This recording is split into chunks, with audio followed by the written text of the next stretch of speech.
Si tu continues à gérer ton argent comme ça, dans 10 ans, tu seras au même point.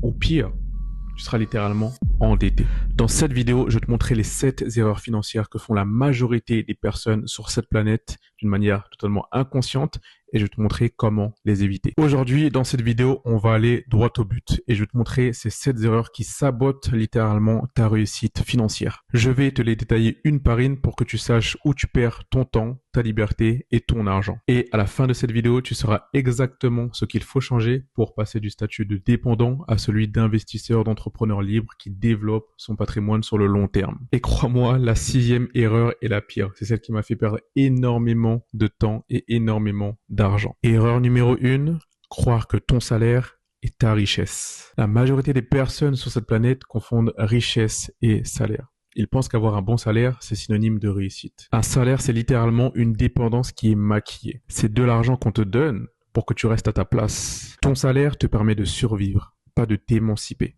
Il te maintient dans un confort qui est totalement contrôlé, assez pour ne pas te plaindre, mais pas assez pour t'échapper du système. Malheureusement, pendant que tu dépenses ton petit salaire pour survivre, les riches, les personnes fortunées vont toujours investir en premier pour acheter des actifs, des choses qui continuent de leur rapporter même quand ils dorment. Et c'est littéralement ça la différence fondamentale entre la classe moyenne et la classe fortunée. C'est-à-dire que la classe moyenne va toujours échanger son temps contre de l'argent, alors que la classe fortunée va toujours faire travailler l'argent pour eux. Et malheureusement, si tu veux une vérité intemporelle, si ton argent ne produit pas de l'argent, tu resteras dans une course sans fin. Alors pose-toi cette question. Est-ce que ton argent travaille pendant que tu dors ou est-ce que c'est toi qui travailles pendant que ton argent dort? Parce que cette seule réponse déterminera si tu seras libre un jour ou esclave à vie. Erreur numéro 2, ne pas valoriser ton temps. Alors je m'en souviens comme si c'était hier. Je travaillais de nuit, il était peut-être 3 heures du matin. J'étais avec un collègue cette nuit-là. Il était en intérim, j'étais en CDI.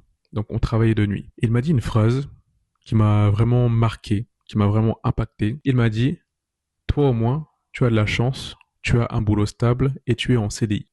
Donc, devant lui, j'ai souri, mais c'est vrai qu'à l'intérieur, j'étais réellement vide par rapport à ce qu'il m'a dit. Et juste cette prise de conscience où je me suis dit, ok, là, je suis en train d'échanger la plupart de mon temps, qui est la chose la plus précieuse pour moi, la plupart de mon énergie, de ma santé contre un salaire. Et c'est ce salaire-là qui me permet de ne pas me plaindre parce que je gagne assez, mais qui ne me permet pas d'atteindre cette liberté géographique, temporelle et financière. Alors qu'il y a littéralement d'autres personnes qui ne sont pas forcément plus intelligentes que toi, plus intelligentes que moi, mais qui sont juste passées à l'action et qui ont créé des choses, des projets, des business qui sont littéralement décorrélés de leur personne et qui leur permettent de gagner de l'argent pendant qu'ils ne sont pas en train de travailler. Et c'est exactement à ce moment-là, à ce moment précis, que j'ai décidé de construire des systèmes, des leviers, des revenus qui tournent même quand je dors.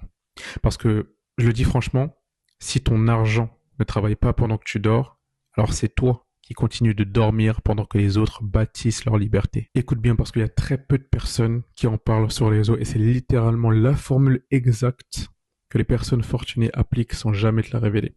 Prends note. La richesse est égale le temps multiplié par du levier. La différence entre ces deux classes, ce n'est pas l'intelligence, comme je l'ai énoncé préalablement. C'est la valeur du temps. Le pauvre va à chaque fois penser à la fin du mois, alors que la personne fortunée, elle, va toujours penser en rendement horaire. Combien va lui rapporter chaque minute? D'ailleurs, si tu es encore là, il y a un mot caché dans la vidéo. Si tu le trouves, commente-le et j'offrirai une petite surprise à quelqu'un au hasard dans les commentaires. Erreur numéro 3, dépenser pour paraître riche. Je m'en souviens, à l'époque, je traînais avec une personne, on va l'appeler Paul. Cette personne avait peut-être 22, 23 ans. Et c'est la première fois qu'il touchait un gros salaire. Je crois, d'après mes souvenirs, qu'il avait touché entre 6 000 à 7 000 euros. C'est une personne qui travaillait en Suisse, donc d'où le gros salaire, entre guillemets. La première chose qu'il a effectuée, étant donné qu'il n'a pas l'habitude de toucher ce genre de somme, il est allé à Balenciaga et à Louis Vuitton.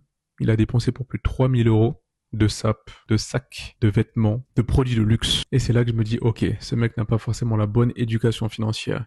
Et c'est là que je me dis également que la plupart des gens, en vrai de vrai, ils ne veulent pas être millionnaires. Ils veulent dépenser 1 million d'euros. Et c'est là toute la différence. Parce que du coup, c'est pour paraître riche. Tout est dans le paraître. Donc la plupart des gens vont acheter des vêtements, des voitures, des montres qu'ils n'ont pas forcément besoin, juste pour impressionner des personnes dont ils s'en foutent réellement. Tout est dans le paraître. Et le paradoxe dans tout ça, c'est que plus ils essayent de prouver leur richesse, plus ils s'en éloignent. Parce que chaque euro pour impressionner telle personne ou telle personne est un euro qui ne travaillera plus jamais pour toi. Et malheureusement, la société t'a conditionné et t'a montré qu'il faut plutôt consommer, qu'il faut plutôt acheter plutôt que bâtir, qu'il faut sans cesse accumuler des symboles plutôt que créer des leviers. Mais malheureusement, le matériel, les symboles ne vont pas payer tes factures. Un vrai riche, lui, n'a rien à prouver parce que sa valeur se mesure en fonction de son indépendance, de son pouvoir, de son influence, pas par rapport à son apparence. Erreur numéro 4, avoir peur d'investir. Malheureusement, et je sais qu'il y a énormément de Français qui sont comme ça parce qu'on a été éduqués comme ça, on a été conditionnés comme ça, on garde la plupart de notre argent sur le compte en banque au lieu de l'investir. Et malheureusement, il y a quelque chose qu'on appelle l'inflation. Je ne vais pas vous refaire un cours d'économie, mais l'inflation qui est actuellement approximativement à 2% actuellement. Autrement dit, si j'ai 100 000 euros sur mon compte courant aujourd'hui, dans 5 ans, j'aurai un pouvoir d'achat équivalent à 90 000 euros, ce qui est une baisse d'environ quasiment 10 000 euros, ce qui est énorme. Donc pour avoir cet amortissement, au moins le mettre sur un livret A, sur un LDD, ou mieux encore l'investir en bourse, ETF capitalisant, crypto pour un peu plus de risque, de l'or pour conserver la valeur, et ainsi de suite. Donc littéralement, l'inflation agit comme un voleur silencieux, c'est-à-dire qu'il grappille petit à petit ton épargne. Donc si tu comprends ça, et je pense qu'il ne faut pas avoir un bac plus 5 pour comprendre ça, avec du bon sens, tu dois investir ton argent. C'est obligatoire, à minima pour contrer le coût de l'inflation. Alors, l'histoire est simple. Ceux qui investissent tôt récoltent tard. Ceux qui attendent trop longtemps, eux, finissent par travailler toute leur vie pour ceux qui ont osé avant eux. Erreur numéro 5, dépenser avant d'épargner. La plupart des gens, malheureusement, dépensent en premier quand ils reçoivent leur salaire et ensuite ils épargnent ce qu'il reste. Mais malheureusement, ils se rendent compte qu'à la fin de chaque mois, il ne reste pas grand-chose. Pour éviter cette fameuse erreur financière, la plupart des personnes qui sont éduquées financièrement, qui sont fortunées, vont tout simplement se payer en premier.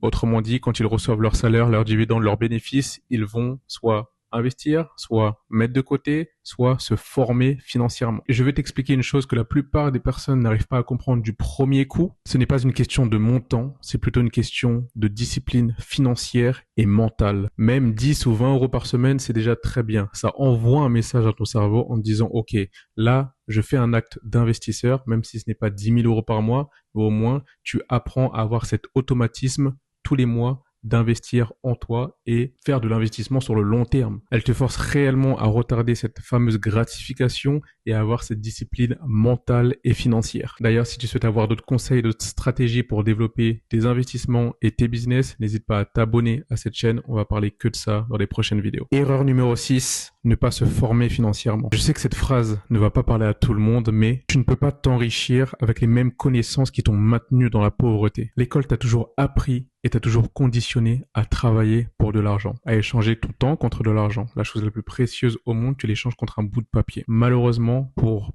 développer son patrimoine financier, il faut réellement que tu apprennes à créer un effet de levier, à faire en sorte que ton argent travaille pour toi. Le problème de nos jours, c'est que la plupart des gens utilisent leur temps pour se divertir, à scroller sur YouTube, Snapchat, Instagram, TikTok. Alors que d'autres personnes, ceux qui développent réellement leur patrimoine financier, vont s'éduquer financièrement. Donc, au lieu de perdre du temps sur des futilités, utilise ton temps pour apprendre des choses qui sont essentielles pour toi. Apprendre la psychologie humaine, la vente, le marketing, des compétences monétisables, l'investissement, l'entrepreneuriat, la psychologie humaine et ainsi de suite. Le savoir, dans le temps, ça ne va jamais se dévaluer. Erreur numéro 7, penser que c'est trop tard. Beaucoup de personnes abandonnent avant même d'essayer. Malheureusement, ils ont une croyance mentale, une croyance limitante et ils vont se dire « Ok, là c'est trop tard pour moi, je suis un peu trop vieux, je n'ai pas eu la bonne éducation, je ne gagne pas assez d'argent. » Mais malheureusement, ces phrases-là sont des pièges mentaux. Et si je peux prendre un exemple personnel, même j'ai 2 exemples personnels, c'est vrai qu'avant j'avais pas mal de croyances limitantes.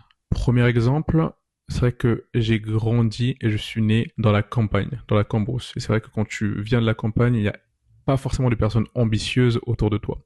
Donc tu n'as pas forcément de références sur qui tu peux t'inspirer. Et à la suite de ça, j'ai déménagé dans les quartiers chauds, donc toujours dans le nord. Et je me disais, mais Thérèse, ça va être vraiment compliqué pour toi de transgresser de monter dans la classe sociale parce que tu n'es pas né dans le bon environnement et ton entourage, ce ne sont pas forcément des personnes qui sont ambitieuses, qui ont des projets, qui veulent aller loin dans la vie. Et quand je disais ce genre de phrase, je me conditionnais intérieurement et inconsciemment à me dire, ok, ces personnes-là, ils n'ont pas d'ambition. Dans tous les cas, tu vas finir comme eux et il n'y aura jamais de grands changements dans ta vie. Mais malheureusement, ce sont uniquement tes croyances à toi. Ce n'est pas forcément la réalité future.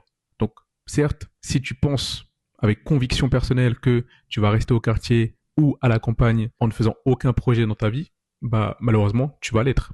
Tu vas le faire. Alors que si tu penses le contraire, si tu penses un peu plus loin, si tu enlèves tes œillères et que tu penses que tu vas réussir dans la vie, que tu vas monter les classes sociales et que tu vas avoir du succès personnellement, professionnellement et financièrement, tu pourras le faire également. Et tant que tu as énormément de croyances négatives en toi, malheureusement, tu resteras esclave du passé. Mais la vérité, c'est qu'il n'est jamais trop tard pour commencer.